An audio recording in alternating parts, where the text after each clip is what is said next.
That's ideal. Firstly, bro, I don't even remember how the fuck we met, to be honest. Are you still not going to do an intro at least? That was the fucking intro. Can you fucking let me talk to the guest, man? All right, so I don't remember how the fuck we met exactly. I obviously was through Instagram. Like, was it? Can you remember, man? I'm trying to think because I just remember seeing your face a lot. I think you posted something funny, and I just DM'd you like, ha ha, and we went from there. Yeah, pretty much. Yeah. And it just started moving on. Then I started seeing that you were working with some guys that I fucked with. So like Choppa Lee, I think was one of the first people. I was like, okay, that's fucking hilarious. And then you guys had like your own crew kind of going at that studio. And obviously it's in Ypsilanti, so it was different for me. I was like, what the fuck is going on out there? Talk to me a little bit about Ipsy because I didn't know there was a scene. I don't even know if there is a scene out there. It was just convenience for you, but how did that kind of get to going there? No, there's definitely a big scene in Ipsy. It's funny, the stuff that we were talking about prior to being on here, that guy that went live and all that shit, that's all regarding Ipsy music. And I'll say, my original artist, a guy by the name of C. Mills, first guy that ever worked on my beats, he was from Ipsy. And I'd expressed to him early on, years and years ago, that I wanted to work with more artists, put me on to some fire artists. And he was referring me to all these people in Ipsy. And it just got to the point where I was working with basically everybody in Ypsilanti. Landed the spot in the studio and just kind of built my name from there. So Ipsy, there's definitely a scene out there, even though people act like it's across the fucking ocean. It's not. It's like an hour away, man. Fucking hour. That's why we have cars. Who cares? But there's definitely a scene out there. They definitely did a lot for me, and they still got it rolling as far as I know. So, yeah, that's Ipsy. Okay, yeah, man. Ipsy is definitely. I've heard only a few artists from there, probably, and because they worked with you. Who? Man, like. Why do you gotta question me, bro? When I don't remember Instagram tag names, but there's motherfuckers out there that I seen that you were in pictures with that I knew them. They actually came from Detroit to go work with you, but I'm sure some of them lived in Ipsy. I don't fucking know. You caught me in a lie, maybe. I don't fucking know. That's okay. So basically, I don't know. I seen pictures of them with fucking guys that were like artists. I don't know where the fuck they're from, but some of them were from Detroit, and some of them are fucking really great. And I remember hearing your style at first was very fucking different than anybody else. I remember it feeling disco-ish when I first started hearing you. Wow. Disco. I like that. Is that the word for it? It is for you? Okay. It reminded me of like the 60s, the 70s, and the 80s, and then it just got crunched into like Detroit somehow. Like it all got mixed together in like a pudding, and then you like kind of spewed it out. Pudding. That's heat, dog. I like that. I fuck with that. Yeah. Am I right though? Or am I wrong? Yeah, no, you're right. Music is subjective though. We have different ways of describing things. And So I'm wrong, basically. no, okay. not pudding. Pudding. How did the sound come to you? Why? Even though maybe I'm not saying it the right way as far as how it sounds, but what made you do things different than everybody else? What made you come across to you that like, I want to do it differently than anybody else, or did it just happen? I mean, it's funny because what you see me portraying as doing something different than everybody else is actually me doing something more in line with what people are doing. There was a point in my career where I didn't make Detroit beats at all. Right. I would do Atlanta shit, trap shit. I was trying to be Southside from 808 Mafia for the longest type shit. And one day an artist came to me and he threw some money on my laptop, said, man, I need you to make me a custom beat. I just bought a big-ass feature. I'm like, okay, who's the feature? And he wouldn't tell me. He said, just make the beat. I need a Detroit beat. I'm like, bro, I don't make Detroit beats. You know this. He's like, no, you're going to make me a Detroit beat. I'm like, okay. So I did, and then a week later the video drops, and the feature was Peasy. And I heard Peasy on my beat, and I was like, shit, like I need to do this more often. And I just started riding those Detroit waves and kind of trying to, do like the hell of a stuff a little bit and the Ruel stuff a little bit with my own spin on it. And it's just kind of taken me to where I'm at now. So really, I wasn't necessarily embracing the sound prior to getting Peasy on a Detroit beat. That's what really flipped the switch for me. So was Peasy one of the first artists that you worked with that was major in Detroit that kind of helped you get along? Yeah. Was there more people that kind of like reached out after that? No, not really. I was just thugging it out in Ipsy. I wasn't really getting a lot of inquiries from the city necessarily outside of like local circles, no like bigger artists. Besides like, I've worked with Niche Niche, Polo Frost, who are two greats from Ipsy, shout out them. But yeah, other than that, I was really just working with a lot of local guys, just building my name and getting my sound out there. It's where everyone had to hear me. You know what I mean? Oh yeah, now definitely, now more than ever, I feel like your name is one of the bigger names of the producers or engineers. How would you consider yourself obviously a producer, right? More than anything? Yeah. Okay, yeah. Producer, so like, engineer. Right now, yeah, I feel like I'm hearing your name pretty much everywhere. Everybody, your name. I remember when I was first starting this shit years ago. I remember you always hear the names of the people who are working the most, circulating the most, and the people who are doing it the best. And now it's like one of your names always like popping up, like, oh yeah, Primo's gonna do it. I'm gonna hit up Primo. People reaching out to me saying, how do I get in contact with Primo? So I'm like, really? Yeah, hell yeah, man. That's wild. Yeah. Dog. So right now for me, I'm kind of sitting there going like, okay, I knew you kind of when I felt like me and you were kind of in a similar area where like we were building our names, we were trying to build a reputation, we we're trying to get out here as much as possible. And now I'm hearing your name fucking wildly out there. Obviously, right now you're working with the Hip Hop Lab, and that transition, obviously, from being at that studio in Ipsy to coming down to Detroit. What's the change right now? What's the change happening for you? My whole life changed. My entire life changed. Lando offered me the spot at the studio, and the next day I put in my 2 weeks notice at work, like literally. And corp was begging me, "We'll give you an extra $30,000 a year to stay." I'm like, "No, I gotta go." Woo! Yup, and I just dove in. And it's been a life changer. I still work with the local guys and all that, but I'm just working with bigger artists that I like listen to. It was the craziest thing. I was in there the other night, and Rio and them were there recording with like All Star JR, and I'd seen All Star JR on the camera. I'm like, shit, I want to go meet him. And I walk up to him. He's like, "Oh, you're Primo Beats." I'm like, "What the fuck? Like, you know who I am, bro?" All Star called you out. All Star JR, yeah. I know. I was like, I'm not shocked. I'm not shocked at all. I'm always shocked when these people of stature meet me and they're like, "Oh, you're Primo. I know who you are." Like, that's still like staggering to me. Like, how do you know who I am? Yeah, you're humble as fuck about the situation. Obviously, It's just crazy. Your name is expanding now more than ever. Is your style changing at all now that you're more incorporated in Detroit? That you're actually working. Okay, so it's what angle are you taking more so with your music? I don't really take an angle with my music. I just create. I never sit down with the intention of making a beat for a certain person or whatever. I'm very self-serving when I produce, but a lot of it just comes with working with these different producers, like my guy Danny G, working with Jake Sand, Machu, just all these different producers that I'm around. Jose the Plug, and those sort of influences drive me to different places, but. It's really a thoughtless process for me, bro. I just make beats. It takes me 6-7 minutes and on to the next one. Yeah, because I've actually I sent like a few things to you. And I was like, yo, Primo, can you hook me up? And like instantaneously you would do it. What stuff I would think would take you hours. You're like, yeah, I whipped that up in like 5 seconds. I'm like, what the fuck? So obviously like the talent and the technical ability is there, because obviously only with technical ability can you do awesome creative things quickly. You know what I'm saying? Facts. It takes way longer if you don't have the technical ability down. Where did it all stem from? Like, how did you start? What was your beginning for being a producer or even getting involved in music in the first place? I mean, I've always been involved in music. Honestly, my parents, when they were raising me, they were full-time working musicians. Oh, shit. Yeah, just doing gigs 3, 4, 5 nights a week. My Fucking dad love played it. guitar. My mom sang. So it was always around me. I was in choir, and then I was in band and marching band, playing in bands with my homies and shit. I played guitar and bass in like a bunch of punk rock and metal bands. But the production thing is actually crazy how it all happened for me, because it was like my junior and senior year in high school. It was like 3 or 4 bands in my high school, and we always played shows together at whatever local venue for fucking free just because we loved doing it. And the summer of my senior year when I graduated, like all the bands broke up, and I didn't have no one to jam with like at all. I would just be at home dicking off my guitar for no reason. I was hanging out with a couple of my boys, Jim and James, and they're like, "Man, we're doing this like rap thing. You want to hear what we got going on?" I'm like, "Yeah." I've listened to rap my whole life, but I had never made rap music. Right. And I was listening to these songs, and it was like cool, but my question was like, where are you getting the beats? And one of them was making beats with Fruity Loops. And he's like, "You want me to show you?" I'm like, "Yeah." And he showed me. I'm like, "I need this." Like, and I just fell in love with Fruity Loops Studio and making beats.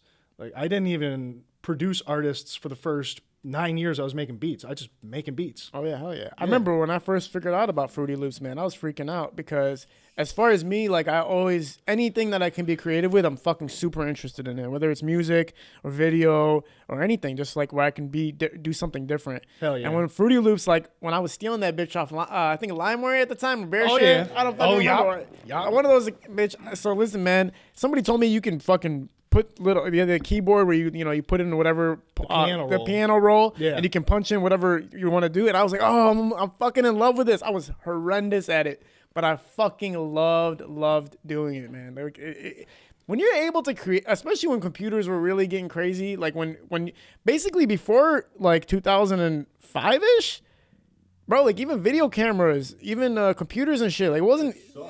Not only that, but it was expensive to get shit that actually was good. It was expensive to get the software was expensive to get the hardware was everything was expensive. But then I think like 2005-ish, 2000, like somewhere around there, everything was a little bit less expensive. You could buy a digital camera. You could download a producing software and all that type of shit. There's a lot more entry level equipment out there for people at that time too. I think it's more affordable nowadays too. Everything's just more affordable. Go on Amazon and buy some mics and a beat maker for like $100.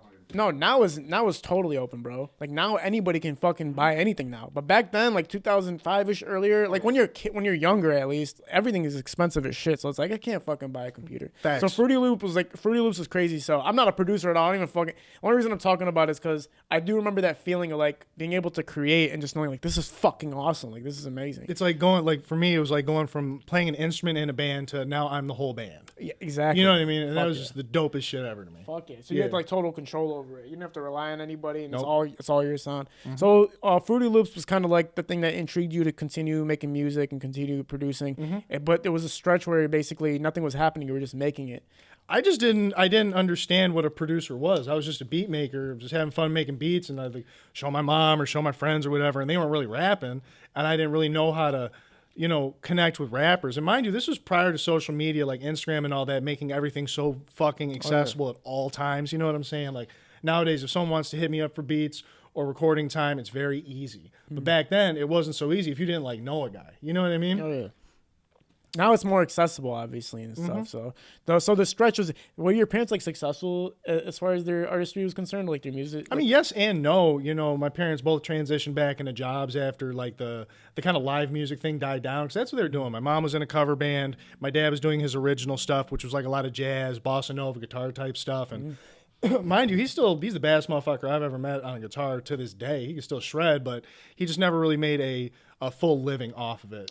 Kind of the way that I'm doing now. Oh yeah, for sure, man. know? I feel like, especially back in the day, a lot of people, it was like you were almost scrutinized back in the day for saying you wanted to be in the entertainment industry, because back then I feel like there was way less outlets. There was way less ways to get noticed and exposure. Like MTV and like the fucking TV was basically one of the only ways or you'd have to find a way to get your CD like mass produced or whatever the fuck. And if you didn't know people, there was no way to connect with those avenues. Yeah, so all you're doing is performing, opening up for people, performing at stadiums, like whoever the fucking book you a show, you're taking that show. So that's pretty cool, man. So your parents pretty much had that musical history already, and then it leached onto you. You got into Fruity Loops and shit, similar to me as far as like finding it. Like when I found my parents' camcorder, I freaked out. So like there was the stretch of not doing work though. When did it come from the point of not paid work to paid work? Like how did that transition? Man, when I started building a name for myself and I was able to charge, like honestly, like a lot of producers, especially younger ones, they see people like me and people like Helva that can command a better price, people like RJ Lamont, just to name a few, doing what we do, and they want to jump into the game and be assertive and, it's $200-$300 for this fucking beater, get fucked, you know what I mean? But there is that point in your career where you do need to not necessarily take a loss, but invest in artists. And that's what I was doing to get to the point where I could sell beats. I was investing in a lot of artists to further develop my sound and their sound and just get our music out there. Yeah. Like no one's going to want to buy your beats if they've never heard anything you've produced. You know what I mean? If you don't have a name, it's same with you with the videos. If you didn't have the connects you have and the catalog you have, you would not be able to command the price that you command, right? Of course. Exact same thing with production, just different, stuff. Right. So like the transition for you, were you like working out the crib? Like how did you first start booking clients and shit like that? Yeah, I was taking some people. I would let them come to my house and buy beats, which at a certain point I was like this ain't it. This really ain't it. I don't need. I was like that too. Yeah, I'm the Dropbox master at this point. But no, once I got into a commercial space, that studio out in Ipsy, that's when I really started dealing with artists a lot more, just because I was more comfortable. Not that it was a fear thing, but it was more like a privacy thing. Like I don't necessarily want to have everybody in my life at my house. You know what I mean? Yeah. So to have that separate space at the studio to work, I was just like, fuck it, send it. Everybody, come to me. Yeah, bring money. Yeah, man, that was similar to me when I was shooting videos. Like people were coming to my crib and shit, and I had like a garage where I had my green screen up and all that stuff. And so this dude, man. Fuck, this dude named Bobber, dude, right? So he's like still an artist to this day, but his name's Bobber. He's like Bobber. Yeah, he's like a Muslim rapper. And when he was the first artist I ever shot for, and he's trying to be Drake pretty much. Like literally he was like ripping, like when Drake was first starting off, this guy was like trying to rip off Drake as much as possible and going with it. But like I remember the day I was like, nobody's coming over anymore. It was like 9 a.m, bro, and our video shoot was at 3 in the daytime. This dude like was ringing my doorbell at 9:30 in the morning. I'm like, bro, why is this happening to me right now? Like, why are you ringing my doorbell? Like, this is not the way this is supposed to work. And this is when cell phones and shit were like, you know, I barely even had a cell phone at the time. Like, that shit was like by minute to minute. And he was like, your phone wasn't working. I don't know what's going on and all that shit. I was like, bro, nobody's ever coming to my crib again. I'm not giving nobody my fucking address. None of that type of That shit. shit's dead. And now even in studios, bro, you got to be very relaxed with like, you can't be too relaxed. Sorry. Like, even if you have your own studio, you can't just let people in and out and or the fuck like that, because people take advantage at the end of the day. People will start taking advantage of your time and your place. Hey, Al, Yeah. You the one telling me I should set up a studio at my house? Yours different, man. Hey, that's different, man. I Shit. said in your garage, bro. They don't even have to. Garage, Yeah. all my expensive shit. Dude, nobody's gonna fuck with you. Nobody will fuck with you. It's beer 30. No, Yeah. I'm there. Nobody will fuck with you, Nick. Nobody. That's cool. So basically, I almost feel like we kind of had the same journey as far as not on the surface level. Like, I get what you're saying. yeah, on the very surface. Conceptually. Yeah, conceptually, like, you know, the struggle sounds about the same, about the fucking same. So you started booking clients. You started getting into shit like that. So Peasy was Peasy the first person that like really kind of shined you, or were you working with people before that kind of? I still haven't even really worked with him. Dude bought the feature. I've never met Peasy, spoken with Peasy a day in my life. I anticipate that I'll see him when he gets out, though. You know, yeah. I'm around the right people, and I can probably make it happen. And even just to let the guy know that I'm thankful, and I just want to tell Peasy thank you, because hearing his voice on one of my beats made me really want to embrace the Detroit sound 1,000 times more. Like, that seriously was a huge impact on my career. So I just tell the guy thanks. Do you feel like you're like, I definitely feel this way, but do you feel like you impacted how a lot of other producers are making their music, how they're making their beats right now? I don't know, man.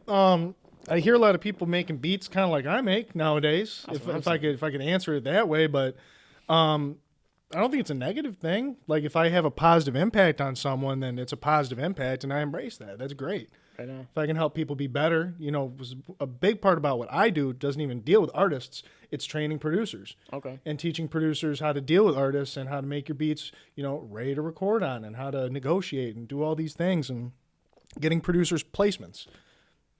You know, so I like being a positive aspect of the producer community in the Detroit scene. So Oh yeah, you're one of the more open, like you like the more friendly type of producer to getting. Even like sometimes I'll post some random bullshit, and I'll be like, yo, fuck y'all, whatever the fuck, and then Primo will be like, nope, you need to say thank you to every fucking person that comes to your doorstep, and I'm like, yeah, fuck you too, Primo.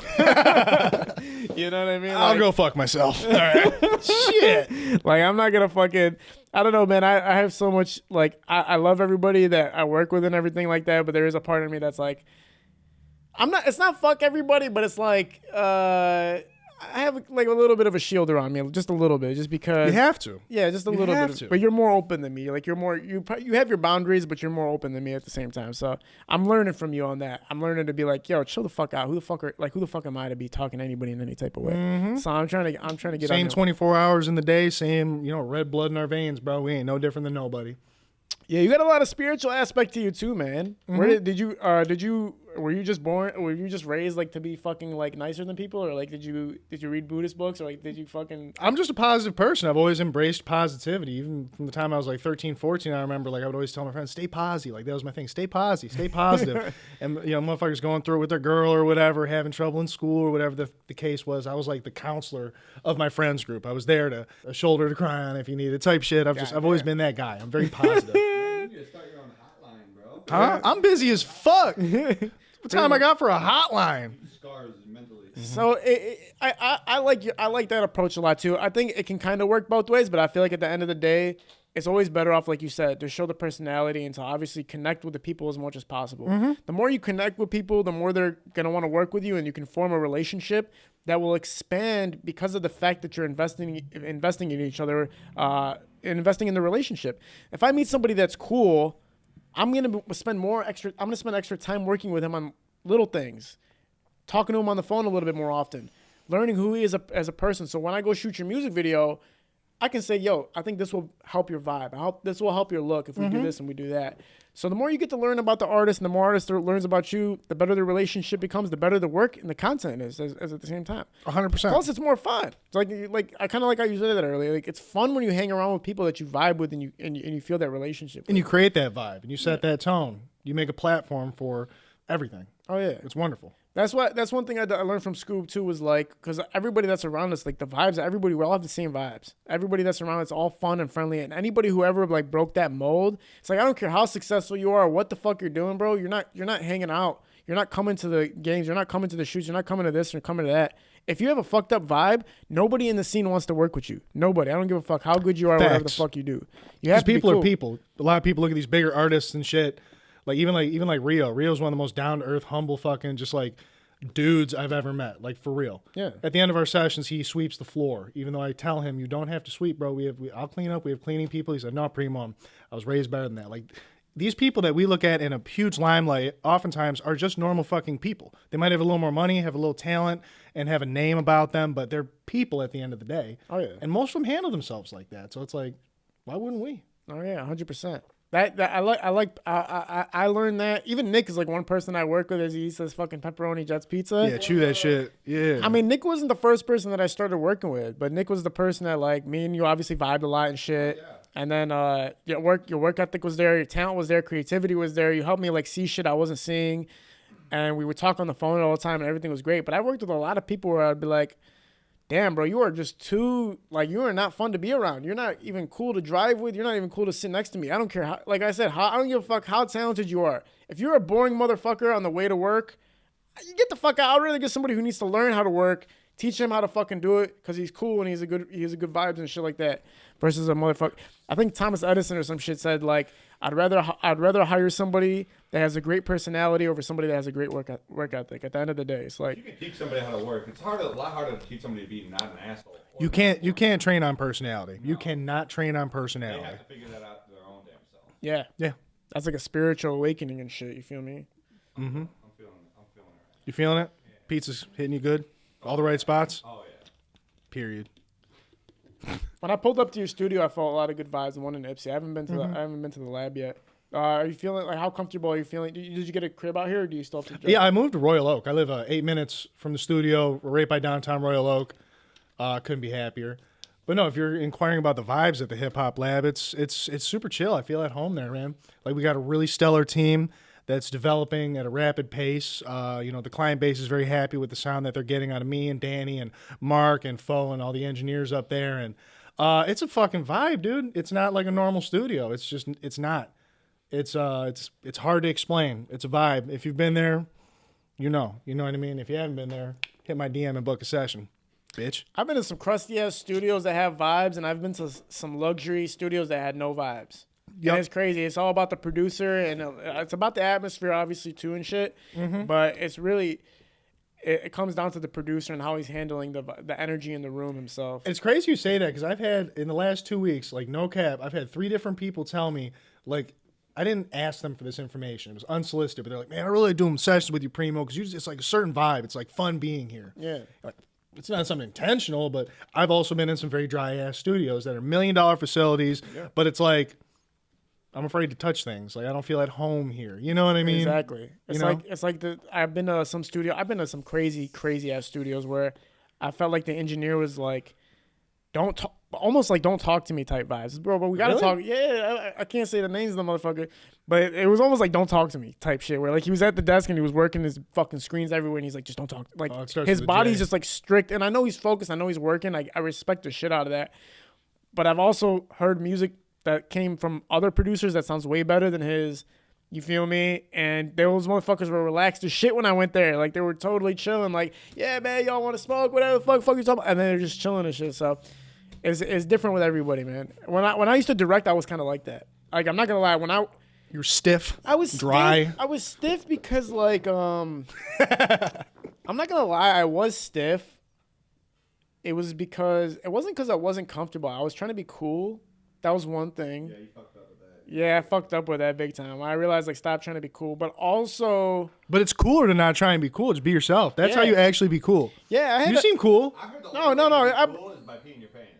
I'm definitely I cool. could do that right now. I was gonna actually take a bathroom break, but no. I'm talking about my first. So I've only had if you want to talk about fuck Instagram for a second. Like Yeah. I've been doing this shit since about 2010ish. Okay. Just off the scene though, like where there was no name to it. It's just like that's Lawrence. So whatever the fuck. Instagram didn't start. Lawrence. Instagram didn't start. So Not us. 2017 is about when Instagram started, And then like and you know, I worked with Scoob right away, so right away my name was hot. Like it was instantaneously hot because his name was hot. And I actually shot like a pretty badass video.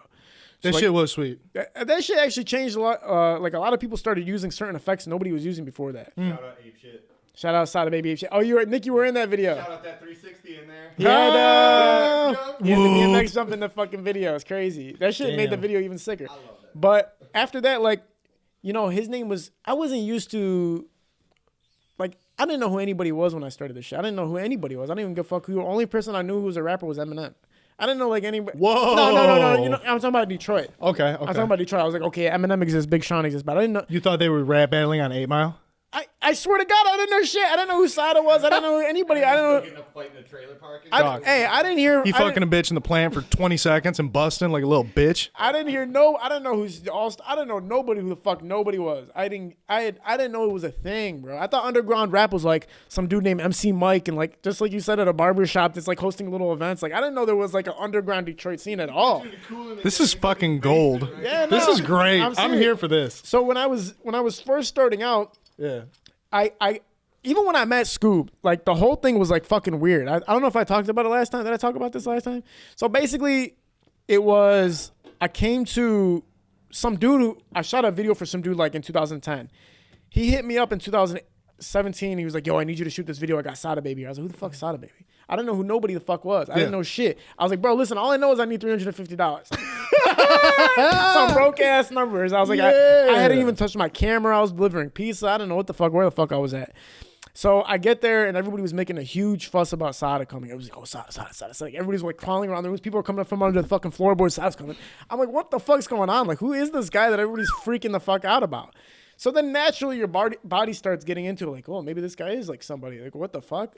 I looked up on YouTube. I was like, I typed in his name wrong, and it pulled up some other fucking guy, Saba Baby. Saba Baby? And I was like, who? And I was like, I swear to God, There's a like, Kroger brand Saba out here. It's a Saba Baby. it was like some fucking weird Spanish dude. I was like, who? Yeah. So when You like my songs? when Scoop pulled up, everybody was freaking out. And I was kind of just like, I guess whatever. And he did have great energy. I'm not gonna lie. Like when we shook hands and stuff, I did feel like, whoa, there's like some type of intensity here. I was like, whoa, this guy. I've heard that about him from several people. Yeah, he has an intensity about him. He has a lot of energy. Lotion time. So anyway, we shot the motherfucking music video and shit, and then I started clicking with him. After that, and I dropped Ape Shit. That wasn't Ape Shit. That was a different music video. But we dropped Ape Shit. After that, everybody was talking about me, like, oh, LLL. I got like 1,000 followers in one night. All crazy type of shit was happening. People were hitting me up. People were treating me like I was famous when I literally just started my Instagram page. So I naturally felt like, oh, this is how it works. You just become famous. What? I was like, you start an Instagram page and you become famous. That's just how it is. All right.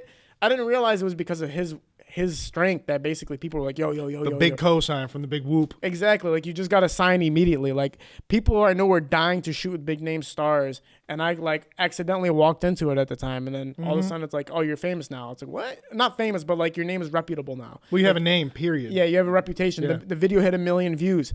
All the comments were saying how crazy the visuals were. So I was like, holy shit. So I didn't know how to handle any of that shit.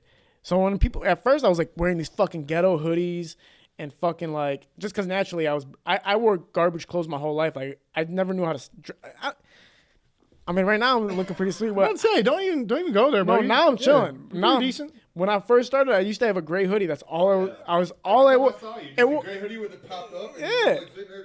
I was like, this hoodie's Fuck you sweet. talking about? It was like, hey, that was like one of the first things that ever fit me in my life because I was always buying oversized. I thought I wore medium my whole life. It turns out I wear extra small. You ever So try kids aisle or no, literally, Youth large, men's schmedium. I wear junior. medium large? Men's schmedium. I used to play ice hockey. I wear junior skate size. I wear 5.5 juniors. Not even 5.5 men's, dude. 5.5 juniors. I don't know. So Kid L is actually not Lawrence, it's Littlefoot. Exactly. That's why I call Kid me Littlefoot. Kid Lil. So anyway, I didn't know how to handle this shit. I had like an attitude problem. Also, people were making you feel famous, so you walk around feeling famous. So you start talking like you are, and then one day I got like crunched where I was like, I am not anybody. Shut the fuck You up. can't let shit go to your head. What the fuck am I talking about? Yeah, I was just like a fucking. I realized like I'm a fucking idiot basically. Which it's sad because now I'm seeing like people who are starting off doing the same thing I used to do, and I always want to message them like, bro, stop this shit. Like, Yeah, don't take my path. yeah, don't. My take this path is bit. not recommended. You're Check here. your ass before it gets checked. Somebody's gonna fucking put you in check if you're gonna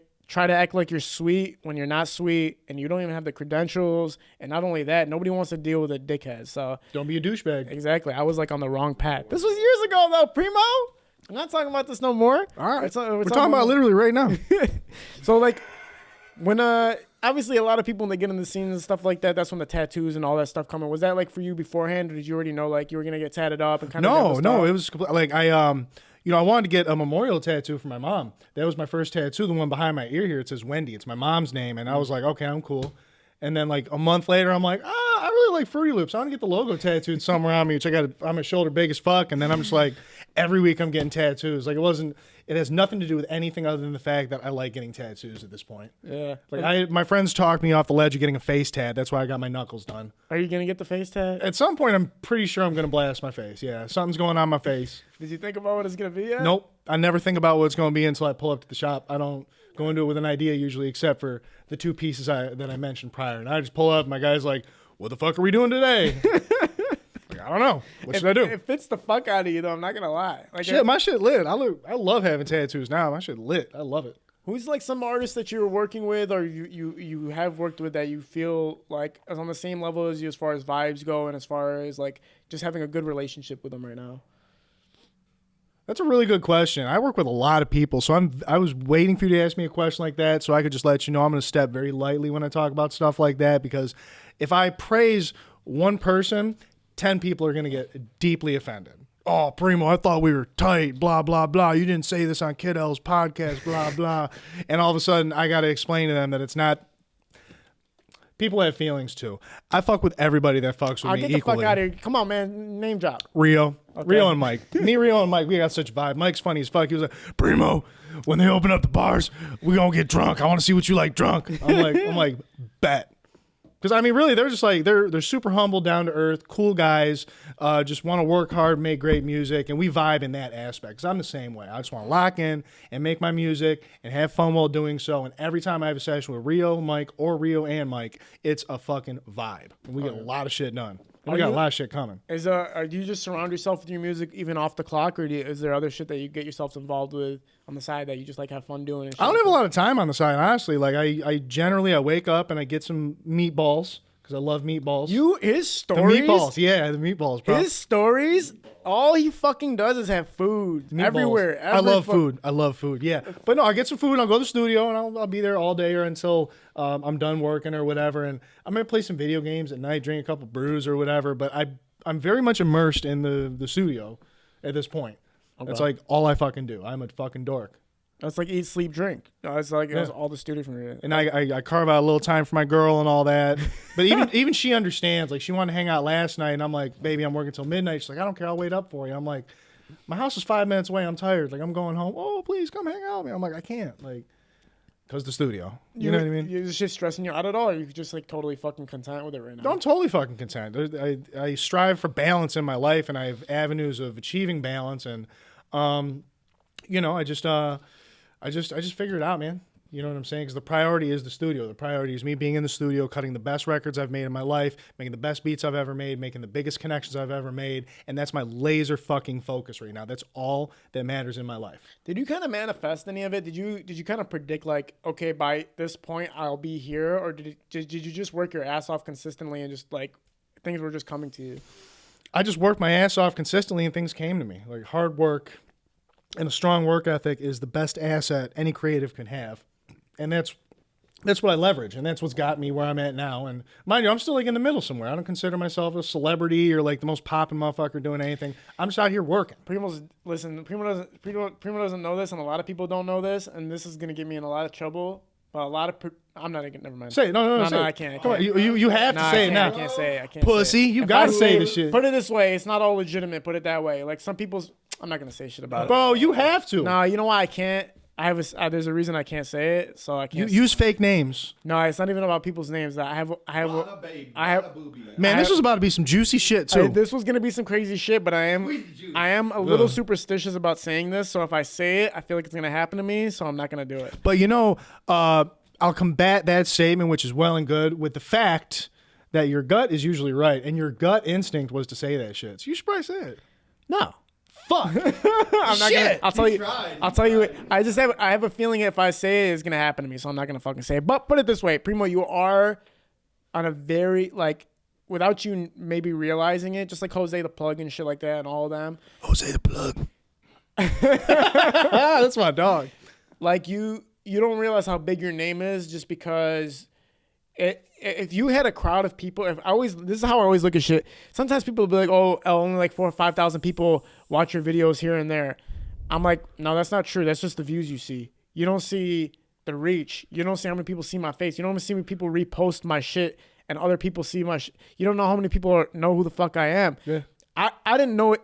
It sounds unhumble to say, but it's true because now when I go to parties or like the events and all that shit and I walk in and people recognize me instantaneously, even with my fucking mask on, it's like, damn, bro, people really do know who the fuck I am. In Detroit, obviously. We're not talking about like all over the world. We're talking about in the Detroit community, people respect the shit out of me when I go to places. I have yet to been a place in the past year where I went and not at least 10, 20 people didn't recognize me immediately when I got there. Bro, which that is shit shocking. That shit freaks me the fuck out. I was saying, bro. It's like it's positive, but it's weird. Like I was at Walmart the other day. Yeah. I was at Walmart in I don't even remember Troy. I was at Walmart in Troy, just getting some shit for the house, and this dude came up behind me. Dog, it's Primo Beats, bitch. And I was like, Bro. what's up, bro? Like it's everywhere. Same shit here. It freaks me out, bro. Gotta add the bitch. It's a thing though. If you follow my music, that's one of my tags. It's Nisha Nashay, the beautiful queen Nisha Nashay, saying it's Primo Beats, bitch, and that's kind of like Oh, that's Nisha? that's Nisha. Oh, yeah. shit. Yeah, shout out Nisha. Chappelle had the same skit about that, about the Rick James thing. He's I'm Rick James, He's bitch. like, I'm at Disney World with my kids, and someone comes up and goes, "I'm Rick James, bitch." Yeah, that's a stand-up special. Yeah, That's killing them great. Softly. Branding, it's important. Oh yeah. Like the craziest one. Okay, we'll have our craziest ones, and I'll tell you my craziest one. The craziest one was when I was with my ex-girlfriend, and we were in fucking West Bloomfield, and we went to a Baskin Robbins drive-thru, and the fucking dude opened the window. He's like, Kid L? And he like pulled out his phone and he was like trying to videotape. I was like, bitch, I'm not famous. I was like, don't try to videotape me. I don't know who the fuck. Like nobody knows. Like nobody's gonna give a fuck that I was in your stories. But that was like the craziest. And then there's always other times and shit where when my family's with me, that's crazy because they get to see like people recognize me. I was like, what the fuck? Hey, Al, I know the girls about that though. You're like, please don't notice me so much. Oh, see that, babe? Right before that, she was telling me how I wasn't shit. After that, it was a different story. I got two for you. Okay, One, I was there. One, I was not there. So the craziest time getting recognized, I was working at Popeyes at the time, and Popeyes closes late as fuck. I was closing manager this day, so it's like 2:30 in the morning. I hit a Taco Bell drive-thru. I'm in my Popeyes uniform. I'm covered in flour and chicken particles. I probably stink, dog, honestly, because I worked hard. I'm a hard-working motherfucker. Anyways, I make my order. I go up to the window. Dude hands me the bag and says, "You're all good, Primo." Oh Yeah, and I was like, I I still, got free chicken out and he handed me my shit, and I just like, I gave him a pound, and I went about my. I still have no idea who the fuck that was. It was cool as fuck though. I was tired and hungry. I'm like eating this crunch wrap or whatever, happy and shit. But last week, my dog Danny G Beats, who works up at the studio, he had taken a trip to Texas, and he called me when he landed. He said, "Man, I had the weirdest experience at the airport, Primo." I said, "What's going on?" He said, "I was going through a TSA checkpoint, and a TSA officer pulled me to the side and said, 'Are you Danny G? I've seen you on Primo Beats' story.'" I'm like, "What?" Dog. I was sick. That local fame is fun, man. I That's don't give a crazy. fuck what you're talking about. I don't even give a fuck about being humble about it, only because it's the reality, bitch. Like I go to places and people recognize it's crazy. And when my family sees it, is my favorite though, because I'll be with my cousins and shit. We'll go to like Coney Island, or we'll go over the fuck, and then a bunch of kids will be like, "Oh, that's L. Or I'll go somewhere and somebody will be like, "Oh, do you know who that is? Do you know who that is?" And it's like, at first people used to say that's Sada's director, which I used to fucking hate that. I was like, bitch, I'm a man. Now it's like, yo, that's L. So I feel very like, I'm like, well, that's cool. Yeah, obviously in Detroit and shit. But when you go to the events and stuff, everybody recognizing you is fun as fuck. The respect is there. Because I used to have people when I first started, I don't know, I want to figure out who the fuck was like doing this shit. It was like ashing out their cigar, their blunts in my camera bag and shit. That's the level. Not in the bag, bro. That camera bag right there. I remember. I'll never forget. I was at a video shoot and this dude was ashing. He knew it too. He was ashing his fucking. How do you blunt. accidentally do that? Of It wasn't course he an knew. No, yeah, he knew. He was like using it. It was a fucking ashtray. I remember my bag fucking stunk up for fucking weeks. I was so mad. Now people are watching at my bag, like, make sure nobody touches the L bag. Make sure nobody touches it. Some guy touched my bag one time. Like, that's L's bag. Don't fuck with that. I'm gonna take a piss in your bag next time I see you shooting a music video. I'm gonna take a piss right now. Actually, I'll be right back. All right, cool. Cut. Primo and Nick, you guys can carry the conversation. Let's carry the conversation. Oh, shit about me, Nick. You are so fucking tall, bro. I know. I gotta move this shit up. It's kind of ridiculous. You're like a giant. I am definitely like a giant. I'm Wow. only 5'20", bro. What size shoe do you wear? I got lucky as fuck on that, man. I only wear a size 13. Really? Yeah, Dude, right? you're like 2 feet taller than me, bro. How tall are you? Like 4'2". Yeah, about that. No, About I'm like some- 5'9". Solid foot on about a foot. Okay. About a foot. Yeah, it's outrageous. That's how I get good shots, though, man. Literally. Do you ever have trouble getting through like certain doorways? Basements, With, like, a deep stairs. pitch? Yeah, Yeah. the worst is like coming down and then like right when the basement has that. Man, I got brain damage from that shit. I know I do. So Like, what about in terms of women that you like? Do you go for really short women or do you like giant Amazon tall bitches? if you're listening, ladies, as long as you're fucking cool, that's all I care about. Wow. Like I've had the short ones. I've dated a 6'2" girl that was a fucking nightmare. Nice. Like, it really does. It doesn't matter that much. It's like Have you ever fucked a girl that was taller than you? That shit's sweet. I haven't found a girl that's taller than me to fuck. That's actually very valid. Yeah. The tallest woman I ever met was she was 6'5" or 6'6". I saw her That's at a Luna. huge bitch. I saw her at Luna nightclub. Shout out Luna. It's gone now, but they had free liquor nights on Wednesday nights. Oh, hell yeah. 1 hour of free liquor, and you could take Shit. 2 from one bar, sit them down, take 2 from the other, sit them down. Just get lit. My buddies would have a table like this, literally like just ready with drinks for the whole night in the Mother first of hour. God. It was fucking wild. But Wow. but this bitch, all right, I'm out there smoking cigarettes. Back when I smoked cigarettes, I don't anymore. But this bitch, right? I'm like, hey, what's up? And she's like, not interested. I'm like, Wow. whoa, hey. She's like, you're not tall enough for me. I'm like, What? wow. You are 7'15". I was so taken aback. I'm like, how in the fuck am I not tall enough for you, right? She goes, I need somebody 7 foot or over. I'm like, well, looks like you're never getting laid. Good luck. Yeah, it was like hands down. I was speechless. I've never been called too tall to date because normally it's one of those things you love. Hey, you doing pretty good? What back about there, you, Al? El? You like fucking tall bitches that are like tall taller than bitches? you? You ever He likes climbed a getting bitch like picked a up. ladder? Dude, it's lit. It's pretty sick. You lit, gotta dog. jump at it though, bro. You're gonna have to take a running start. Yep. You want to get back in here? Or you want me to do it from now? You got it. All right. I'll let you take over. Thanks for coming by. Thanks, Nick, for sitting in for me. Thank you, Nick. Whatever Nick says is what I say, so it's the same thing. We just said some shit, Jack. What do you say? Oh, you missed out. What you talking about having sex with tall bitches? Yeah. So okay, you know more than anybody. You're the same height as you or shorter than you? They're all shorter than him. Shorter. I'm 6'8", bro. Okay. You know how many people are. You got to start telling people you're 6'9". Yeah. Not Takashi. Hey, Shit. that's he. Wow. So, what the fuck was I gonna say? I am taller than 99.9% of human beings alive today. God damn it, Nick. Yeah. Why? He said why? I am taller than my height is common out of 1 out of 7,600 people. So you could have been in the NBA. If I knew what I was doing. Yeah. And somehow you ride a fucking bike. Yeah. Which is I don't think that's common for tall. Oh, that's why It's not a baby video. that's why your Instagram is I too tall for bike. Oh! It makes sense now. Shout out my public Instagram. I too tall for bike. Hey, anybody who follows me should be following Nick. So I too tall for bike and Vantage Photo. I'll put both of those in the fucking description. Do it now. Fuck's going on? So yeah, man. Follow him now, pussy. So we're talking about bitches right now. Is that We can talk about anything, okay? So bro. yeah, man. Like bitches. You feel me? Nah, cause my ex. I don't want my. If she Fuck that bitch. I don't want to. Hey, Your man. ex sounds like your ex problem, right? I hope she gets herpes. No, man. She. Again. don't- Oh, shit. You know what, man? The thing is, if I talk. Okay, so. No, I can't talk about girls right now, You man. got to bring me some provocative subjects because I'll talk about fucking anything. Yeah, we can talk about smashing.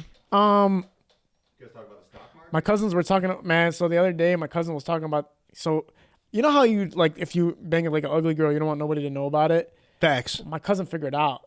This girl was super ugly, dude. Like she was like super, super, super ugly. She almost looked like a dude. Was she like a butterface at least? Like everything good butterface? Nah, man. Like, well, she did have a really big ass and she had huge titties, but not nice Nice. titties. They weren't nice though. No. They were just really, really big. Okay, Looking like some and she bananas? was married and shit. You sounded like a large lady. Dude, she was hideous. I hope the guy she never sees. I don't think I'll block her just in case. But she, this girl was so ugly, bro, that I was embarrassed. When my cousin said, it was almost like he figured out I was I'm not bisexual. Like, it was like Oh shit! no, I'm not bisexual. I'm saying like it was like somebody figuring out something very fucking you never want nobody to know about you. Like you like pegging? Yeah, like some stuff like that. Like yeah. What's like the worst thing that somebody can figure out about you besides sex? Like that you smash an ugly girl. Like, First name? my name's Sweet. Wait, no, that's a good, valid question. What's the worst thing someone can find out about you besides the fact that you've had sex with a hideous, ugly bitch? Embarrassing. Like that has to be embarrassing. Those. I mean, that you got a tiny dick. Or a weird one. Okay, yeah. That'd be embarrassing. That would suck. Yeah, so pretty much she was so ugly that's how I felt. Like if a bunch of girls figured out I had a small dick. Yeah, that's bad. That's all I bad. don't. But the thing is, Cap. See, Sorry, the truth caught in my throat. The problem throat. is the way we mix the stories up. So, anyways, man, Phrasing on this is amazing. This is great. she was ugly, man. She was the ugliest girl I've ever slept with in my life, and my cousin Deech figured out. Were the lights on or off? It was in the car, man. She was Whoa. so fucking ugly, Dude, bro. you a I gotta freak. block her because there was some crazy shit about this chick. She was not no normal chick, dude. Anyway, man, she was so ugly that it took a minute, and then when I finished, I was like, man, I reflected on my life for a long time, and I was just like, I gotta step it up, man. You're next, man. I'm not talking about it anymore. Are we talking about ugly chicks, right? We can talk about ugly chicks, fat chicks, whatever you want. How ugly was she? What, the fat chick? Hey, you're ugly chick. You've had an ugly chick before, right? Man, Come on. Ugly chick, the fat chick, or these I've fucked a bunch of ugly bitches. They freaks. They don't give a fuck. They already know they ugly. How Like, ugly? they're gonna do whatever they can to please you and make themselves look more presentable just because this is hit, doggy. uglies and fat girls try harder. Yeah. The only time I fucked a fat bitch, she gave me the worst head of my life. It was terrible. So I don't believe all the hype. Oh, they eat a lot, so they're good at sucking dick. No. She must have had dinner already. I don't know, man. She was big, too. She was big, bro. She was like at least 300 pounds, maybe about 2 inches taller I than never me. understood a fat girl that can't suck dick. Because that don't make no sense. It 'Cause exists. Yeah, you know what I'm saying? Like, okay, the mouth is already big, right? Usually, and they're bigger so that it should be better. But It should be. It's not the case. Yeah, no, it's not. I was thoroughly disgusted. The worst part about that whole experience, that fat bitch song. I don't know if I've told you. That's a true story. My little song about fucking a fat bitch. Like I put that together in 10 minutes, recording myself in the booth because I was literally just talking through the experience. All that is true. And this bitch, the very next day, she DMs me on Instagram. Hey, I think I forgot my panties at your house, and I'm hungover and I'm confused. I start looking through my room and I find them and they're just huge. And I put them in a Kroger bag and I hung it on my door. And she hit me up and started knocking and said, "You're not gonna let me in? You don't want to hang out?" I said, "Get the fuck off my porch, you fat bitch!"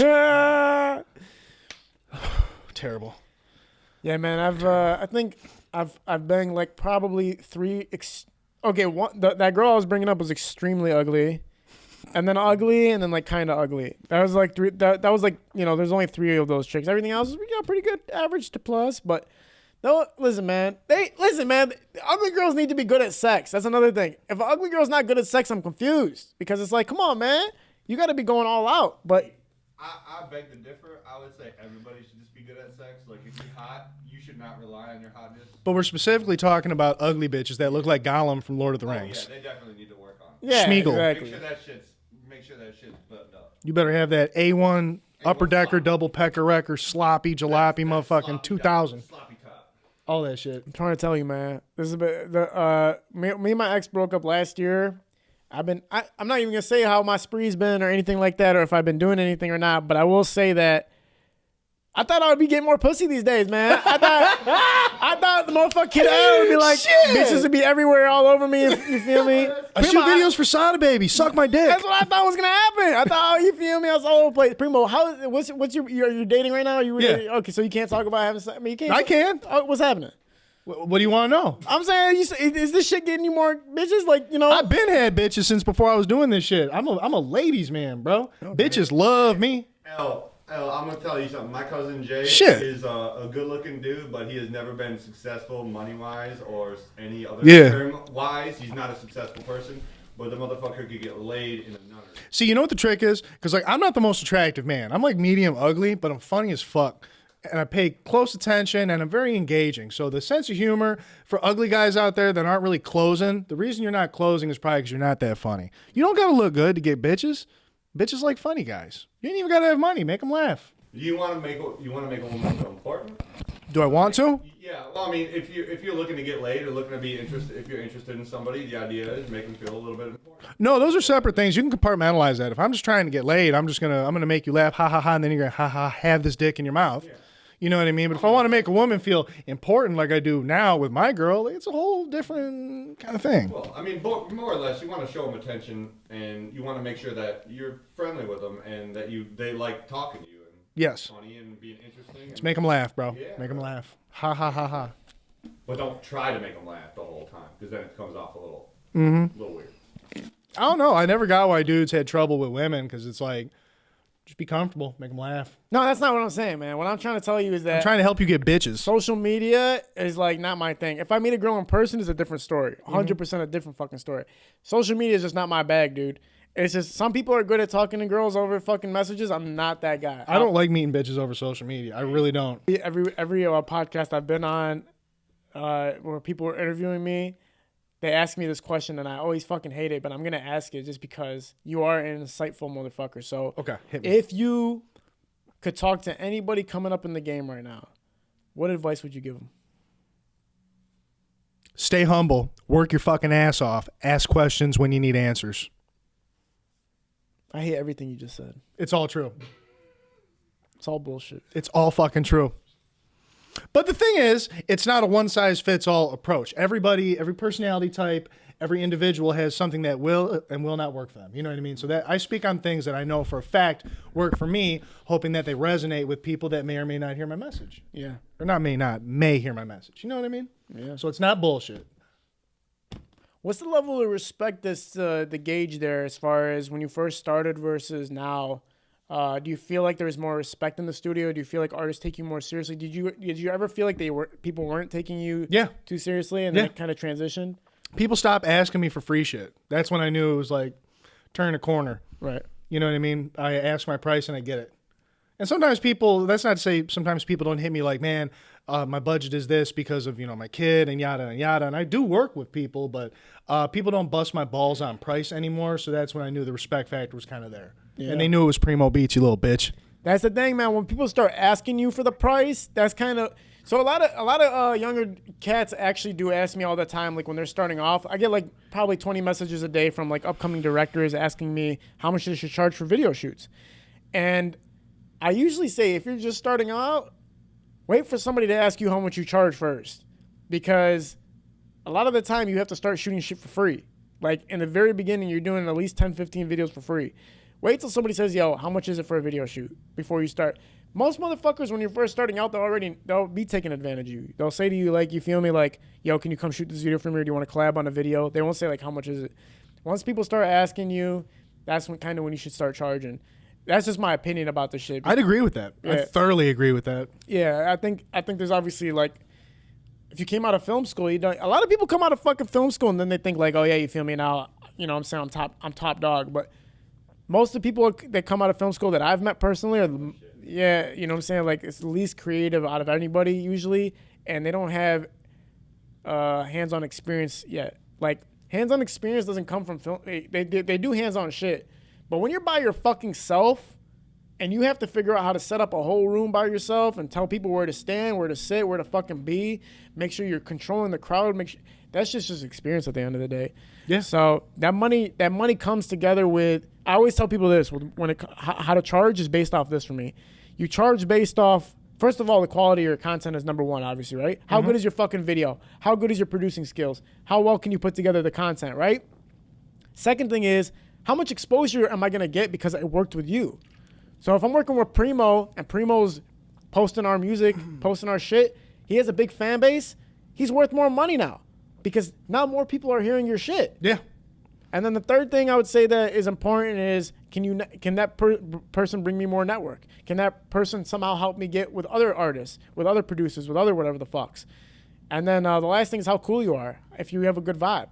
So if you base all that shit together, that should help you formulate how much you should be charging. A super talented dude with zero reach and zero fucking like personality and shit like that, it works differently. Not to say that it matters all the time, but if you're talking about music, it does. It matters all the time. There's the discrepancy though. So If we're talking about music, yes. Okay, that's what I was talking about. Yeah. If you go outside of it, like I know filmmakers that nobody fucking knows about in Detroit that are spectacular. Dylan Sides, fucking spectacular director. His name is known only in the big top areas where, like, if you need a real production done in Michigan, everybody knows his name. Yeah. But if you're talking about, has he shot, like, you know what I'm saying? Like, he'll shoot, like, for big-ass artists, but you'll never even know who the fuck he is or anything like that. That guy you can still pay top dollar for because he still kills it. But he's not going to get you any exposure. As far as, like, his Instagram page isn't big. His social media pages aren't big enough for you to gain thousands and thousands of new listeners. But you're going to get the baddest production from him. Now, you calculate that price against somebody who has a high reputable name like Lace Visuals. Mm-hmm. But Fire. Lace Visuals is not, he'll kill it for you if you pay him the right amount of money. He just followed me the other day, not to interrupt you, but random as fuck. Yeah, Zay, man. Zay Primo, I didn't even know. Yeah, Zay Primo. I looked at his page, I'm like, holy shit, like this is Laced Visuals. Now, he has, like, great videos too, but he'll also have, like, a package for you where it's, like, a more simple video. But his reach is so high, it's like, yo, give me the simple video, let me get the high reach. Versus let me shoot a crazy video and I don't know what the fuck's going to happen with some other guy, you know what I'm saying? So that's kind of how I calculate prices. When you were coming up making your prices and stuff like that, obviously now you probably charge more than you used to, most likely, than likely. How did the transition happen for your clientele? Was the reciprocation good or did people leave? I didn't lose anybody. But the thing is, like, you got to understand with my network, which is like literally hundreds and hundreds of artists that I work with, some people are grandfathered into older prices. If you used to pay me $200 for a beat and you're doing songs every month consistently and still communicating with me, then I'll keep you at that price point. But you fall off and 2 years later you hit me up like, I need a beat, Primo. Like, okay, $500. But, you know, I remember when I used to sell beats for fucking $20 just to get people to rap on my beats. You know what I mean? So it depends on the nature of the relationship. How often are you investing in artists? Investing in artists? Yeah, like as far as like, I'm going to throw you this beat. Damn near daily. Okay. How do you feel about that reach? Like, so a lot of people are very closed off as far as giving, like shooting a music video for somebody for free or collaborating. Do you feel like it's obviously opening more doors for you, but does it get taxing or do you feel like it's still comfortable for you? No, it's because it's all labor of love. Like when I make beats, it's like I said earlier, thoughtless. I like sit down, like today I want to say 9 beats inside of like 2 hours. I was just sitting down cooking up and it's like no big deal. I'm not attached to my beats like that. I'm not in love with my fucking beats. It's a fucking beat. I make it, I get it to the right artist, we get the right record, we might get a plaque out of it. You know what I mean? I might get some money out of it, but I just very much disassociate my personal feelings from the process, which is why I don't get tired or feel overburdened or anything of that nature. It's just beats, bro. Yeah. A lot of people make them. How many tracks do you got on the radio right now? I don't know. You know. I literally don't know. I don't listen to the radio a lot. That was the thing. Like I really don't. Fun fact about me: when I'm driving, what I tend to listen to is like checking beats and songs from the studio just to check my mix, or I listen to NPR, National Public Radio. I love talk radio. Nice non-biased media outlet. Yeah, literally. What the fuck is that? What the fuck is that? NPR. You don't know what NPR is? What do they talk about? Guns? Public radio. No, it's kind of like the American version of the BBC. Yeah, it's just The British broadcast company. Oh, they talk about like smart guy topics. And Smart stuff, yes. Cultured stuff. Learning. Yeah, educate the politics. NPR, it's non-biased news. It's not far left. It's not far right. public radio. They just tell you what the fuck's happening. Period. Okay. And they play jazz music too sometimes. It's refreshing. Okay. So I don't know what the fuck I got on the radio right now. I have no idea. YouTube? You don't look at the numbers? Numbers as far as what? Like are any of the songs that are blowing up that your beat is on? I know I'm at about 750,000 views on YouTube for songs I've produced this year so far. This year alone? Yeah. God damn. I'm happy with that. Tell me about some of the songs that are out right now. Rio de Young OG Oddball, Rio de Young OG, RMC Mike, Louis Ray, and Lou Graham, Ghetto Boy Conference. You work with Baby Tron. Yeah, I was just about to say Baby Tron and Icewear Vezo. I produced a song with Baby Tron and Icewear Vezo on the same shit, which Lando put the play together, but I'm still proud it was on my beat. That's going crazy right now. Yeah. Where I was talking to hip hop, I messaged the hip hop live. I forgot what kind of conversation we got into, but then I was like, bro, you post Baby Tron and shit on your page. Those motherfuckers are gonna blow up. I said that straight up, and then he like stopped talking after that. Oh yeah, I know I fucked up. By the way, like, when I was about to say you was dead ass wrong. I was 1,000,000,000% wrong. I was like, as wrong as a motherfucker can be wrong about. But the something. thing is, I'm not faulting you because what were they doing? They were doing something new. Yeah. The Shitty Boys literally paved a different lane. I don't know of anybody else that was rapping like them prior to them blowing up, particularly Tron and Stan, because obviously they were doing it before D got into the fold, but now everybody's doing it. Like, they pioneered their own lane. Yeah. And they're still doing that, and it's phenomenal. Yeah. So a lot of people hate on them, and I can understand your misappropriation of their abilities. But I'm the first one to go to bat for them. They're fucking super talented. Hey, listen, it was a bad call, man. It was like it was a bad call. I remember just thinking they were a gimmick, and I was so fucking wrong. And Baby Tron is extremely fucking talented. One of the most talented motherfuckers I've ever seen. His whole group they're all fucking super super talented. Because what happened? Get on the mic, bro. Oh, the mic. Oh yeah. So Baby Tron, super, super fucking talented. The whole group around him is talented as shit. And the the day I realized he was super talented is that when other people try to do his styles and they would send it to my podcast, it's terrible. I'm like, oh my God. I didn't realize how skillful Baby Tron is, because his is like butter. The way he goes through the song is like butter. Everybody trying to copy his ass is like fucking, you're trying to claw through a cement block or some shit. Like, you just stay out of that lane, bro. That guy already nailed it. He already killed it. Stay the fuck away from it, pretty much. 9.9 times out of 10, if you're trying to emulate the Shitty Boys, you're not going to nail it. You're not going to nail it. You can't really emulate anybody that's pioneered. You can to some, like, you don't hear people trying to replicate Tupac or Big. I'm not comparing Baby Tron to Tupac or Big. I'm just saying you can't. Nobody tries to copy Eminem a little bit. I'm sorry. I'm probably wrong about it. I'm probably what?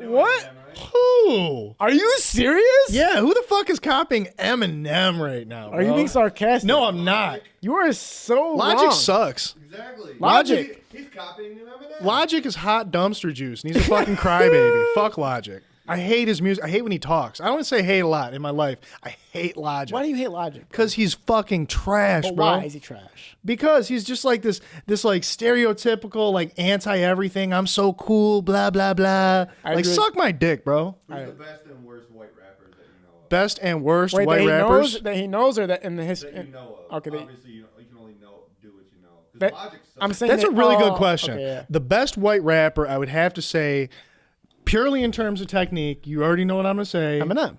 Sueno. What? I thought we were talking about anybody. Are we talking about City? I said anybody. I said the best. I like Sueno's music more than I've ever liked Eminem's. Let's keep it Detroit music. Let's keep it Detroit music. It's Sueno. Sueno's Definitely Sueno. Definitely. Yeah. Definitely Sueno. Worst white rapper? He's not even from Michigan, but it's that guy. You'd have to go popular. I forgot his name. Whatever. He's trash. Did you work with Sueno? Did I work with Sueno? Yeah. Yeah. Sueno was at my studio the other day. That's my dog. Okay, yeah. I know you guys. I've seen. We just dropped a little while ago that video of Chucky, I think it's called. Yeah, me and Sueno got a couple tracks together at this point. What's his style like going into the booth? He's an animal. He's just wild. Yeah, just spit. He just kind of walks around smoking a cigarette, just figures it out. Like he's recognized, but also there is also like he should be way fucking. He should be way. What is it? We got like a minute left on this. Okay, cool. We'll cut it then. But yeah, Sueno's super fucking talented. I feel like at the end of the day, he should be getting way more recognition. You guys working together is really fucking awesome. So I'm excited to hear more of your guys' music. I didn't know that you did the Chucky beat. I don't know why. I probably didn't hear. It's just got a big ass Primo Beats on the track tag at the beginning. That's all. It's Primo Beats, bitch. Primo likes to correct me, which I like, because most people are too scared to correct other people. But I like that. But if I wasn't correcting, I'd be doing you a disservice, because I'd let you out here. I let you be out here looking bold. And Facts. that's not right. That's not how you be a good human being. Don't be a douchebag. Tell your friends when they're fucking up. If your friend has fucking a head of lettuce stuck between their teeth after eating a fucking burger and you don't let them know, you are actually the burger. You're a terrible person. Let your friends know when they got something in their teeth. Correct them. It's good. It's healthy. Don't be a douchebag. Yeah. I feel like Sueno, from a lyrical standpoint, is top league in the city. Yeah. I feel like from an execution standpoint, top league in the city. Flow. Yeah. Different. Each song is different. Just a professional all around. Super, super fucking talented. A lot of substance in his music. Really top caliber, man, when it comes to Detroit music. It really is a top caliber. But yeah, I feel like recognition-wise, he definitely is undersold in that aspect for whatever reason. It could be a consistency thing. I know the reasons, but I won't speak on it on the podcast. You know why we have to? Because if we don't talk about it, then this podcast is worthless. Okay, I'll say something that I've said to him. Inconsistency is a motherfucker. I It's told something him. that I've said. I told him that. I said that earlier today. Yeah. I feel like people that be in the gym consistently that stay in really great shape.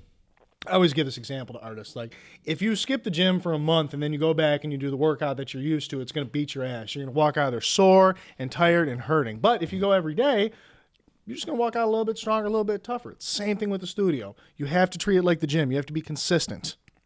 Because inconsistency is a motherfucker, like I said. I 100% agree. And I talk to Sueno on the phone, and every time on lives, I'll talk to him and I'll say, bro, you just need to be dropping more. And you can't be dropping at 4 o'clock in the morning, bro.